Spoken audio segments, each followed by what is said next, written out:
Hey, how's it going, guys? Mr. Boss for the win here. So we only have a couple hours remaining before the new DLC arrives in Grand Theft Auto Online, and I just wanted to give you guys a couple reminders. Number one, I've got a shark card giveaway that's ending today. I'm giving away $3.5 million to one lucky person, so you've probably still got a couple hours to enter that. I'll leave a link to that giveaway tweet in the description. Also, the discounts and bonuses that are occurring this week are ending, so today is the last chance to jump on Grand Theft Auto Online.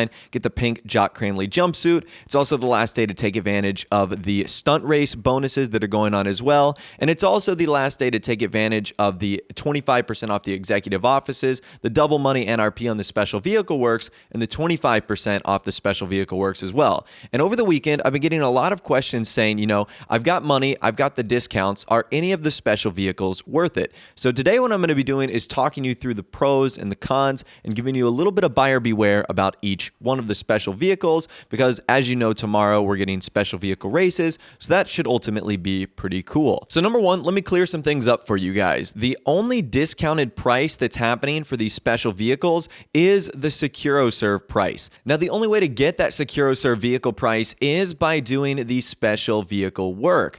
And in order to unlock these, you have to source a certain number of cars. The lowest one, which is the ramp buggy mission, is 4, and the final one, the Ruiner 2000, is 32. So they increase by increments of 4. Now, luckily, I've done that, but if you haven't, what you want to try and do is just source as many cars as possible in order to unlock these missions, because the discount for these special vehicles is only occurring on the SecuroServe trade price. It's not happening for the normal price, which is something I actually wasn't aware about, because in my game, I'm only given one option now, and that's the SecuroServe price. I can't, buy the more expensive one, even if I wanted to. So what I'm going to do now is run you guys through some pros and cons and a little bit of buyer beware and if you should purchase one of these vehicles. So let's start with the ramp buggy. Its price, not terrible, $1.8 million on the dot. Now, a couple of things I have as far as issues go with the ramp buggy. Number one, the one that you use in the special vehicle works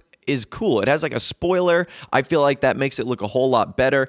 And the one that you get in free mode isn't indestructible. You can only flip or ramp about 30 cars before this vehicle will actually start to self-destruct. Can you guys believe that? So the way that Rockstar programmed these vehicles, they blow up so easily. And you can easily go over 30 cars in the matter of like a minute or two with this vehicle. So I think it's a lot of fun. It's really enjoyable. You can do some fun stunts with the ramp buggy. But the fact that it's so sensitive and blows up so easily really is kind of a huge bummer as far as this vehicle goes. So I would definitely be careful. And honestly, I'm never using my ramp buggy for the simple fact that I couldn't go a mile or two on the highway without me having to go get a new car. So I'm going to give this one the buyer beware just because of how fragile the vehicle itself is. Now, kind of in the same category, we find the Phantom Wedge, which is available for $1.44 million, which is actually a lot cheaper than the ramp buggy, which is pretty cool. So it's not all that expensive.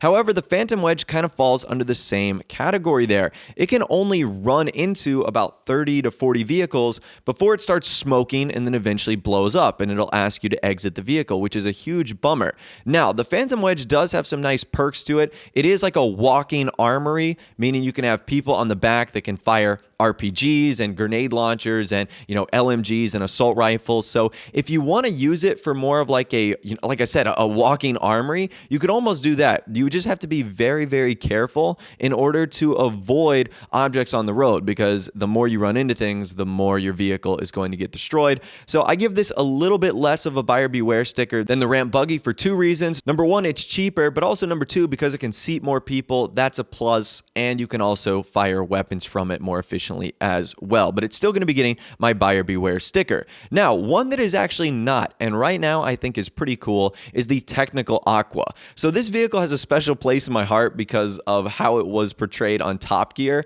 which I'm pretty sure Rockstar literally watched Top Gear and said, oh, we're going to add this into our game.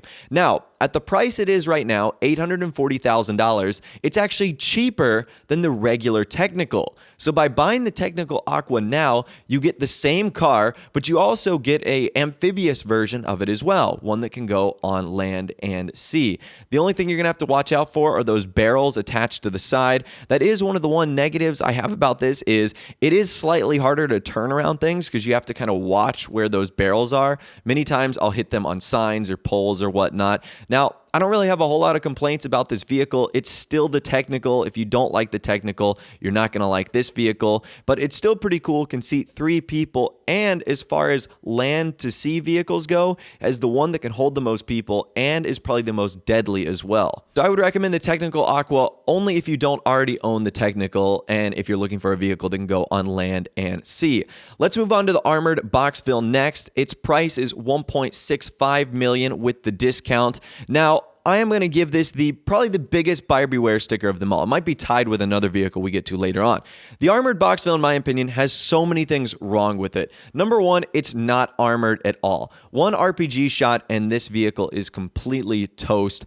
So it's just like any other normal car in the game. It really doesn't have any armored ability. Number two, the wheels are not bulletproof. So if you shoot them, this thing essentially is worthless because at the end of the day, it's still a boxville and it struggles to gain speed and whatnot. So if you take out its wheels, this thing is just going to be a sitting duck. And then last but not least, it really doesn't have like the greatest sight lines or view or anything like that. In first person, it's nearly impossible to use. And even when you're sitting in the back as well, it's still kind of difficult to look out and shoot. It's just kind of an awkward car itself. It doesn't know what to be. It doesn't know whether to be like a Mad Max style vehicle or the little brother to the Phantom Wedge.